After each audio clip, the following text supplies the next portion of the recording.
रात के 2 बजे थे। पूरा शहर सो चुका था, लेकिन नेहा की दुनिया अभी भी जाग रही थी। वो एक बड़ी बीपीओ कंपनी में काम करती थी। उसकी ज़िंदगी दिन और रात के उलट चलती थी। जब दुनिया सोती थी तब वो जागती थी, और जब दुनिया जागती थी वो थक कर सो जाती थी।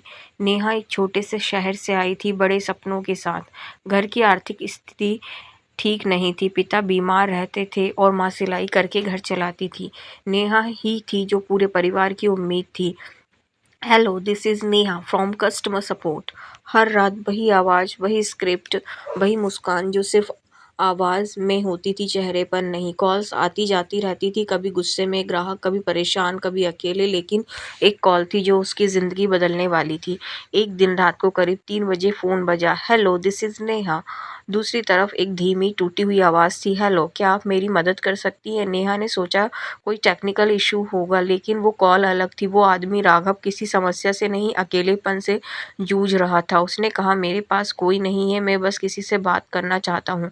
उस दिन के बाद राघव रोज कॉल करने लगा। कभी वो अपनी ज़िंदगी की बातें करता, कैसे उसकी पत्नी उसे छोड़कर चली गई, कैसे उसने अपने माता-पिता को खो दिया, और कैसे वो अब बिल्कुल अकेला है। नेहा को शुरू में अजीब लगा, लेकिन धीरे-धीरे उसे एहसास हुआ वो सिर्फ़ एक ग्राहक नहीं था, वो एक टूटा हुआ इंसान था। नेहा हर कॉल का इंतज़ार करने लगी।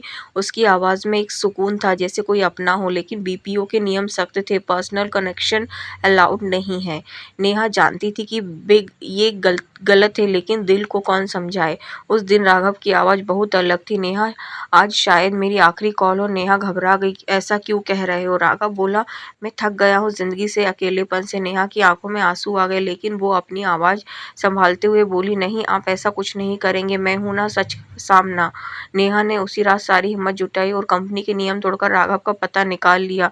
वो अगले दिन उसकी लोकेशन पर पहुंची, लेकिन वहां जो उसने देखा उसकी दुनिया हिला दी।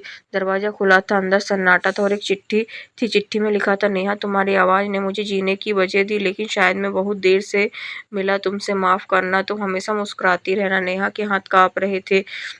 वो ज़मीन पर बैठ गई और पहली बार उसने अपनी आवाज़ नहीं, दिल से रोया। कुछ महीने बाद नेहा ने बीपीओ की नौकरी छोड़ दी। अब वो एक एनजीओ में काम करती है, जहाँ वो अकेले लोगों से बात करती है, उसकी कहानियाँ सुनती है, उनके दर्द को समझती है, क्योंकि अब उसे पता था कभी-कभी एक कॉल किसी की ज़िंदगी बचा सकती है। कहानी का संदेश, हर कॉल के पीछे सिर्फ़ एक ग्राहक नहीं होता, कभी-कभी एक टूटा हुआ दिल होता है। कहानी पसंद आई हो तो चैनल को लाइक करें, सब्सक्राइब करें, शेयर करें।